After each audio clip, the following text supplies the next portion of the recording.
ఎంత ధైర్యం ఉంటే నా కళ్ళ ముందే నా భార్య మీద చేయి వేస్తావు? నా కళ్ళ ముందే మరీ ఇలా ఓవర్గా రెచ్చిపోతున్నావు? హే, తానే ఏమనట్లేదు, నీకేంట్రా ప్రాబ్లం?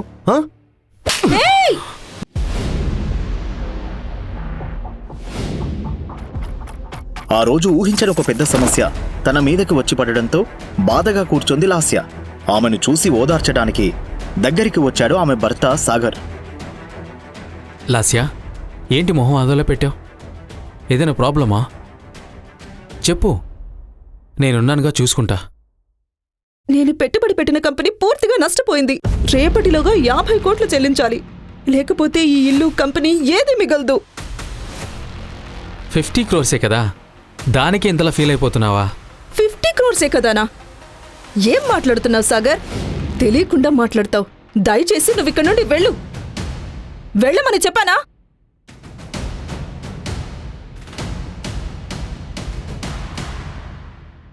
వీడెక్కడ మనిషి?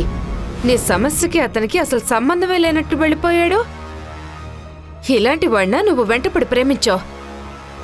ఇలాంటి వాడిని నువ్వు ఎలా సెలెక్ట్ చేసుకున్నావో నాకు అస్సలు అర్థం కావటం లేదు. తన తల్లి శైలజన్న మాటలు లాస్యను మరింత కోపానికి గురిచేశాయి. కానీ అదే నిజం. సాగర్ ఒక ఇల్లరికం అల్లుడిలా వచ్చిన ఒక సాధారణ యువకుడు. 2 ఏళ్ల క్రితం హైదరాబాద్లోనే అత్యంత సంపన్నుడు అయిన చంద్రశేఖర్ ఏకైక కుమార్తె చందనాను ఒక రహస్యం కారణంగా సాగర్కిచ్చి పెళ్లి చేశాడు. సొంతింట్లోనే ఎవరు లేని ఒక అనాథలా జీవిస్తున్నాడు సాగర్.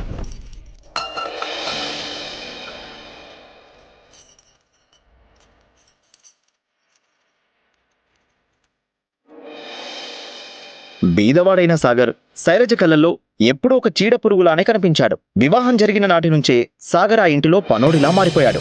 ఇప్పటికే 2 ఏళ్లు గడిచినా వారిద్దరికీ పిల్లలు పుట్టకపోవడంతో శైలజ వారిని విడదీయాలని కుట్ర పనడం ప్రారంభించింది. సాగర్తో విడాకులు తీసుకోవాలని ఒత్తిడి చేసిందామె. కానీ లాస్య సాగర్ పైన ఉన్న ప్రేమ వల్ల అలా చేయడానికి ఒప్పుకోలేదు. ఇదొక వైపు ఇలా కొనసాగుతుండగా మరోవైపు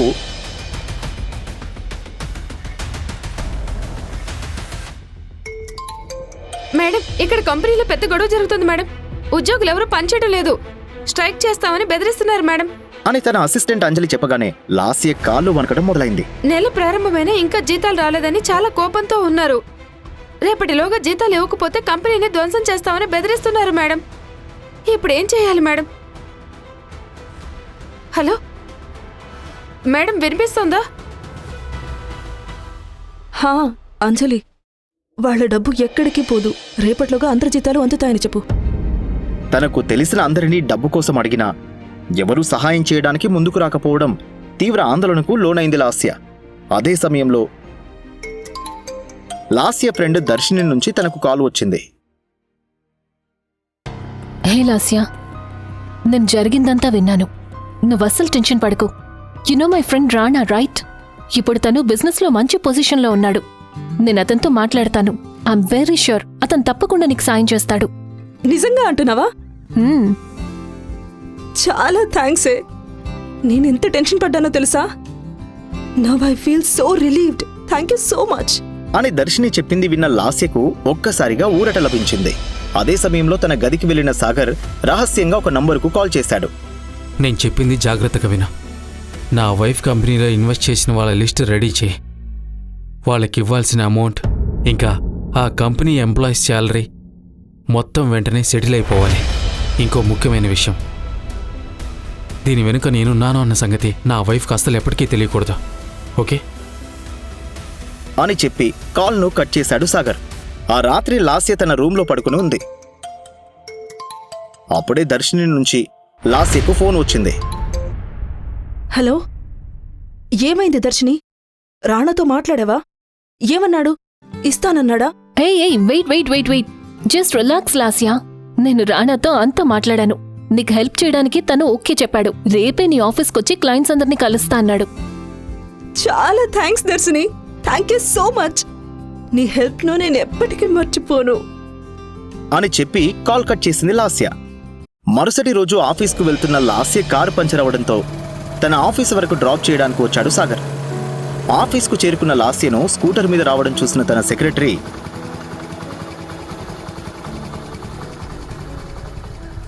ఏంటి మ్యామ్, ఈ బండి మీద వచ్చారు? మీ కార్ ఏమైంది? మధ్యలో పంక్చర్ అయింది. సరే అది వదిలే. రాణా ఇంకా రాలేదా? వచ్చే టైం అయింది మ్యామ్, వచ్చేస్తూ ఉంటారు. అప్పుడే ఆ ఆఫీస్ ఎదురుగా ఒక లగ్జరీ కారు వేగంగా వచ్చాగింది. ఆ కారులో నుండి టిప్ టాప్ గా రెడీ అయి కిందకి దిగాడు రానా.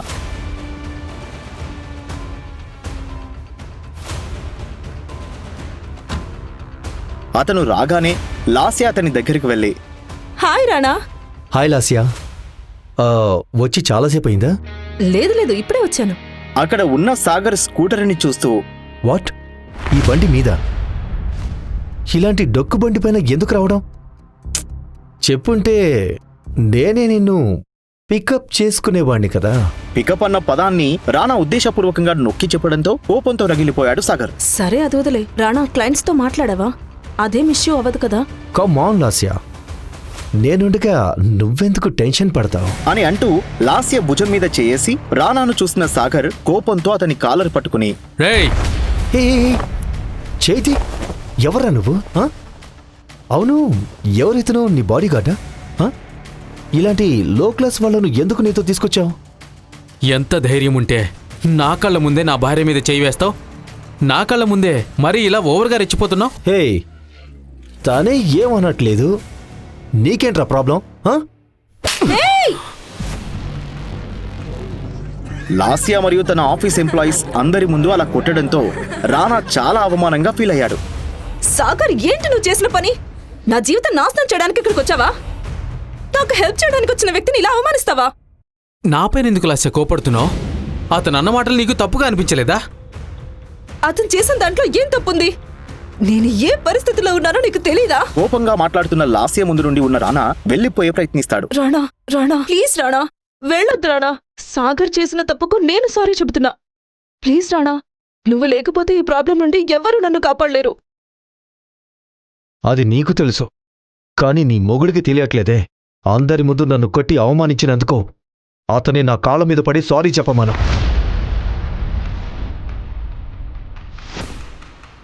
ఏంటి సాగర్, ఇంకా నిలబడి చూస్తున్నావు? వెళ్ళి రాణాకి సారీ చెప్పు సాగర్. నేను అతని కాళ్ళ మీద పడాలా? నీకేమైనా మతిపోయిందా లాస్య? పోయి వాడి కాళ్ళ మీద పడమంటావు? సారీ లాస్యా, ఇంత జరిగాక ఇక్కడ ఉండడం నాకు అవమానంగా ఉంది.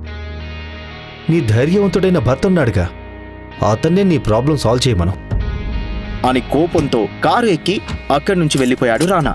అది చూసి లాస్య, ఇప్పుడు నీకు సంతోషమా?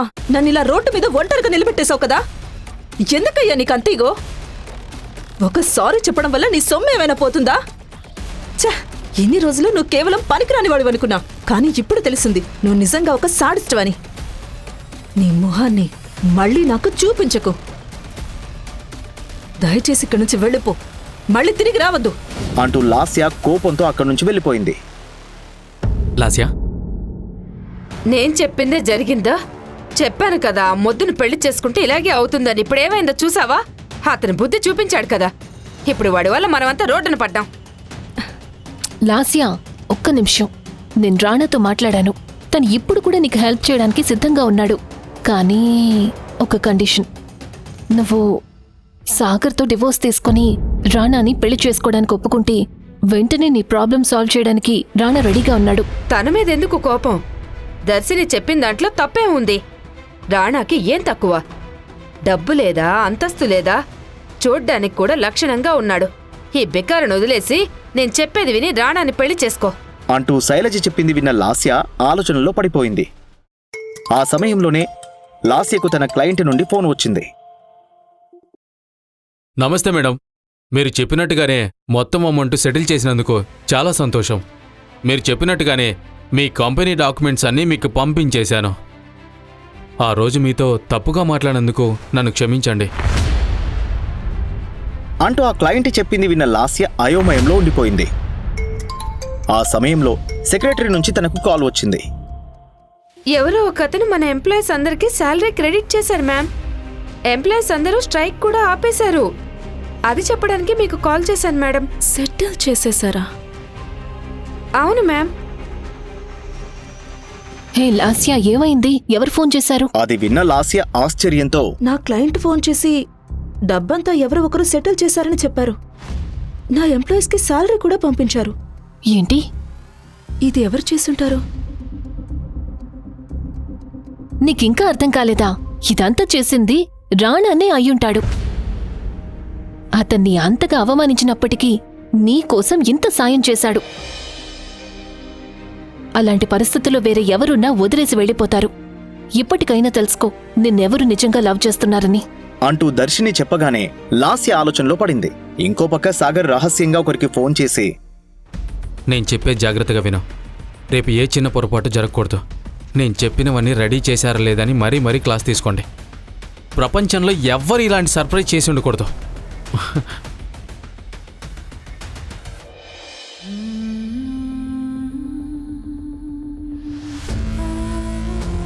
కాల్ కట్ చేసి ఉదయం ఉత్సాహంగా లేచి సర్ప్రైజ్ ఇవ్వడం కోసం లాస్యని ఇంట్లో అంతా వెతికి చూశాడు. కానీ లాస్య ఎక్కడా కనిపించలేదు.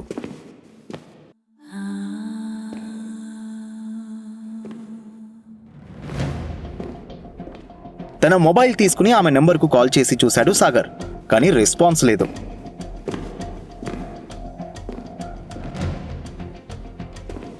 ఎక్కడికి వెళ్ళుంటుందో అతనికి అర్థం కాలేదు.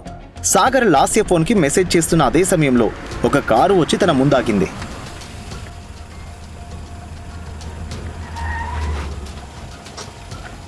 అందులో నుండి లాస్య, శైలజ, దర్శిని దిగారు. వారిని చూసిన సాగర్కి అయోమయంగా,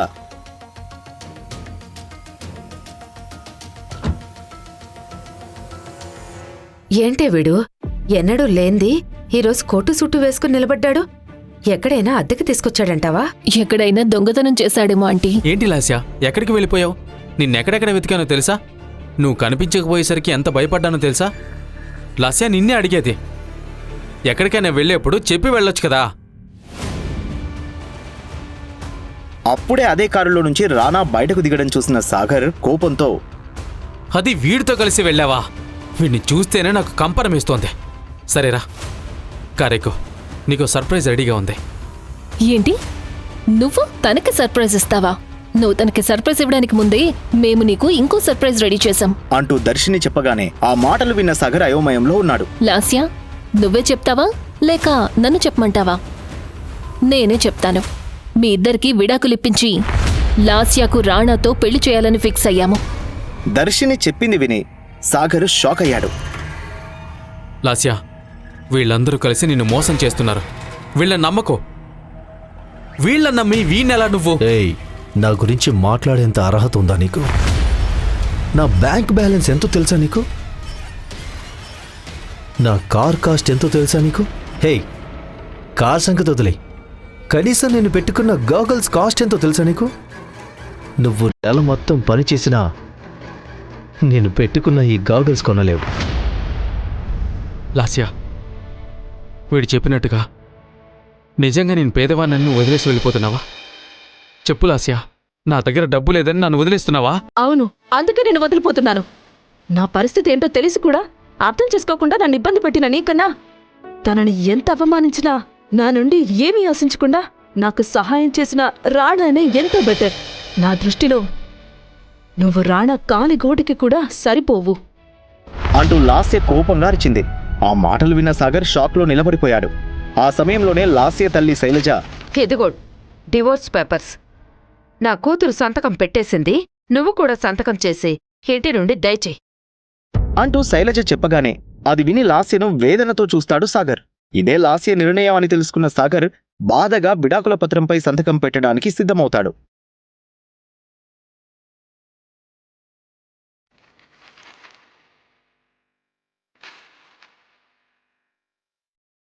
అప్పుడే ఎవరు ఊహించని విధంగా కొన్ని లగ్జరీ కార్లు ఆ వీధిలోకి వచ్చాగుతాయి. ఆ కార్లలో నుంచి సూటు వేసుకున్న 20 మంది ఆ కార్లలోంచి దిగి సాగర్ వైపు నడుస్తూ వచ్చారు.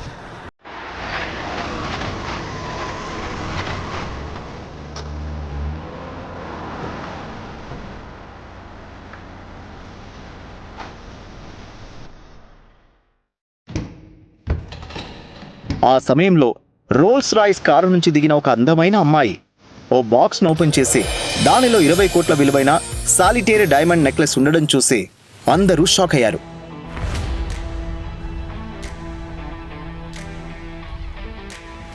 అదంతా చూస్తుంటే సాగర్ ఇస్తానని చెప్పిన సర్ప్రైజ్ ఇదే అని వారికి స్పష్టంగా అర్థమైంది. ఇదంతా చూస్తున్న లాస్యకు తల తిరిగినట్టవడంతో వాంతి చేసుకుంది. షాక్లో ఇదంతా గమనిస్తున్న దర్శిని రానాకు ఒక్కసారిగా కాళ్ళ కింద భూమి కంపించినట్లయింది. ఆ తరువాత ఏం జరిగింది? సాగర్, లాస్య మళ్ళీ కలుసుకుంటారా? సాగర్ ఏ రహస్యాన్ని అందరి నుండి దాచిపెడుతున్నాడు? లాస్య సాగర్ చేసిన సహాయం గురించి తెలిసిందా?